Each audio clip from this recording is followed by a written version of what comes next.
Bonsoir, bienvenue dans Face à Face, votre émission quotidienne sur ATV Guyane. Ce soir, nous accueillons Madame Chantal Berthelot. Bonsoir. Bonsoir, Monsieur Farouk Amri. Vous êtes la députée de la seconde circonscription. Première question, serez-vous candidate aux prochaines élections législatives? Mon mandat se termine, la session se termine fin février. Il y a plusieurs textes, je pense qu'on en parlera. Je consulte, je regarde ma décision, je la ferai savoir après tout ça, après d'abord la session qui se termine et puis les consultations que j'ai. Je ferai part de ma décision à ce moment-là. Bon, vous êtes potentiellement vous avez plus une tendance à aller à renouveler votre mandat qu'à arrêter. Vous êtes sur ATV là. Et ATV, c'est toute la vérité, voilà, c'est ça? Exactement. C'est toute la vérité, je dis toujours toute la vérité, mais il y a des moments pour dire les choses. Comme je vous l'ai dit, c'est vrai que j'attends fin février la fin de la session, je consulte beaucoup, j'écoute ce qui m'est dit. Bien sûr que pour l'instant, par rapport à la Guyane et aux enjeux de la Guyane sur 2017, beaucoup que je rencontre me disent qu'effectivement, oui, il faudrait pouvoir continuer, mais c'est une décision personnelle, parce que ça implique, comme vous le savez, beaucoup de choses. Donc pour l'instant, oui, effectivement, pourquoi pas, mais j'attends vraiment de continuer à consulter, puis ma décision sera donnée au moment voulu. Très bien, l'actualité est riche, on va y revenir. Juste un petit mot sur la GEG. Où en êtes-vous du parti, voilà, de la dynamique? Parce qu'à un moment, quand on s'était vu, vous m'avez dit c'est en suspens aujourd'hui. Où en est-on? Ce qui n'est pas faux à l'heure actuelle, encore toujours, hein, parce que vous savez. À gauche en Guyane pour nos téléspectateurs. À gauche en Guyane, pardon, pour nos téléspectateurs. À gauche en Guyane, c'est vrai que nous sommes un petit groupe, une quinzaine, nous nous voyons assez régulièrement, je vais dire, mais c'est vrai qu'il n'y a pas de dynamique de dire on enclenche pour augmenter ou on enclenche pour etc. Je vais vous dire un petit peu ce qu'il y a. On a eu des discussions avec le PSG. Les discussions sont ouvertes un peu avec le PSG après la CTG. Nous discutons. Donc les choses se feront naturellement après les élections parce qu'une période avant les élections n'est pas la meilleure pour construire, je dirais, les choses. Donc nous attendons de voir. Mais la GEG a vraiment sa place dans le paysage politique guyanais car vraiment, je crois que de plus en plus, l'identité guyanaise se fait jour et se revendique. Donc à gauche en Guyane a été vraiment de dire nous sommes de la gauche, avec des valeurs de gauche, mais en Guyane, ça veut dire qu'il y aura des choses que, vues par la gauche au niveau national, qui peuvent ne pas être adaptées ou qu'il faudra modifier pour la Guyane. Donc c'est vraiment ça la quintessence de à gauche en Guyane. Dernière petite question politique, vous soutiendrez qui pour les primaires de la gauche? Alors sur les primaires de la gauche... Parce qu'on ne vous a pas entendu. C'est vrai, peut-être pas publiquement encore, mais j'ai eu l'occasion de le faire sur les réseaux sociaux. Valls. Très clairement, Manuel Valls. Je pense qu'au jour d'aujourd'hui, par rapport aux enjeux justement du territoire national, l'expérience qu'il a acquise, positive comme négative, hein, on pourra en parler, lui permet, je pense, d'être en capacité de gouverner le pays, enfin d'être président de la République plutôt. Au niveau du PS, il y a Montebourg, il y a Hamon. Je pense qu'ils vont se retrouver. Ils vont se retrouver parce qu'on doit se retrouver à gauche. On doit se retrouver à gauche. Les primaires sont faites pour ça. Chacun donne sa vision des choses, mais on doit se retrouver fatalement ensemble. Sinon, on risque d'avoir de grosses désillusions. On voit bien les programmes de ce qu'il y a en face entre Marine Le Pen et Fillon, où là, la droite, sans scrupule, et sans complexe, revient très clairement sur des fondamentaux. Donc je crois que la gauche a vraiment intérêt de se retrouver après cette primaire. Et je pense que Valls, sincèrement, peut être celui qui peut mener la gauche à la victoire. On se reverra bien entendu quand vous serez candidate. Votre actualité, elle est dominée aussi par votre coup de gueule relatif au code minier, avec une accusation grave sur des membres du parti Les Républicains. Expliquez-nous. Alors juste, c'est vrai que nous avons deux textes en ce moment parallèles, le code minier à l'Assemblée nationale et l'égalité réelle outre-mer au Sénat.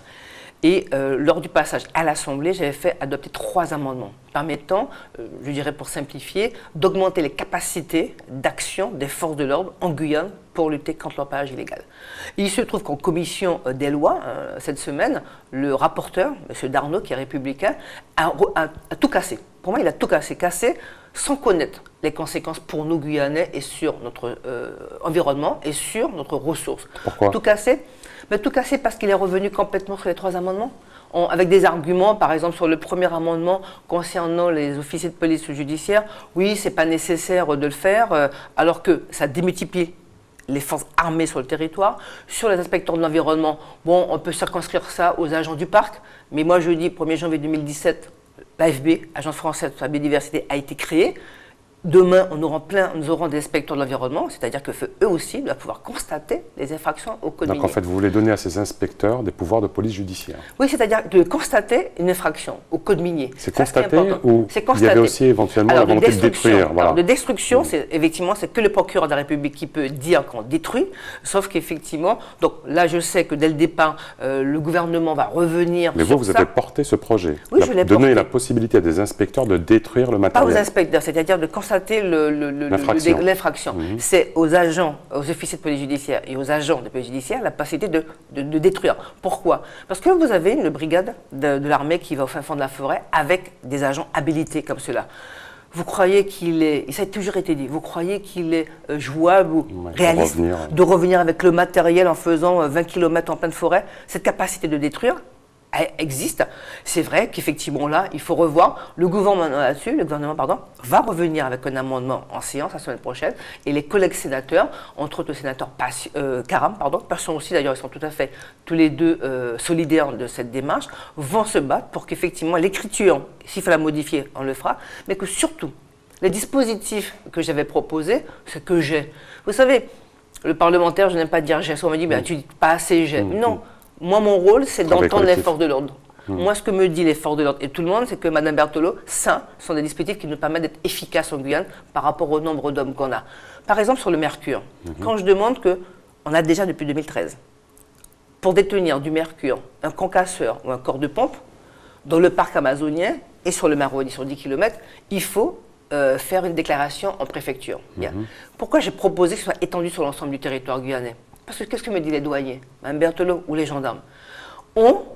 Lorsqu'on fait les contrôles sur le bord de la route, ou à Irakubo d'ailleurs, on voit 2 kilos de mercure.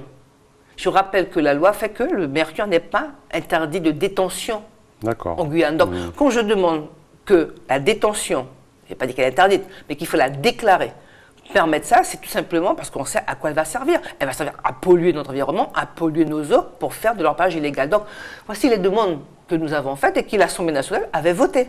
Donc, quand je fustige les Républicains, c'est la méconnaissance du territoire guyanais, la méconnaissance des dégâts que fait l'orpaillage illégal sur notre territoire, qui m'offuse et que j'estime qu'un parlementaire ne peut pas aller comme ça et sans prendre le contact des autres. Il est toujours dangereux de laisser la parole à un député parce que ça enchaîne.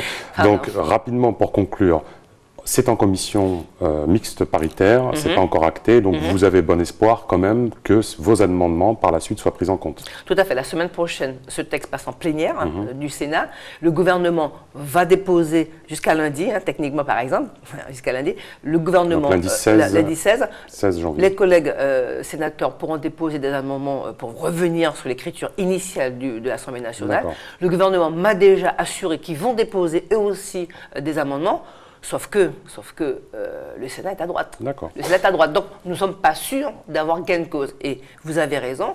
Ensuite, la deuxième semaine de février, c'est-à-dire la semaine du 6, il y aura ce qu'on appelle la commission mixte paritaire entre l'Assemblée nationale et le Sénat. Et là, nous devrons pied à pied se battre pour revenir à l'écriture de l'Assemblée nationale. Le pacte d'avenir, où en est-on? C'est fini pour vous? Non. Vous avez compris la position du président de la CTG? Difficilement.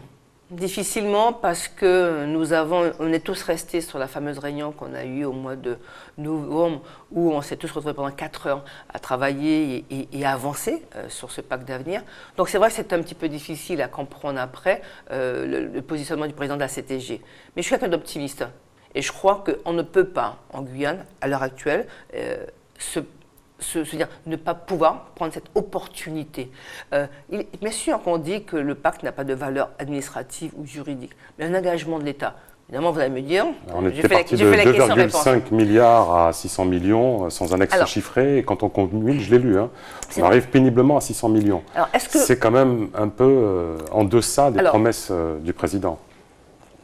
Objectivement. Permettez-moi de revenir un petit peu dessus quand même.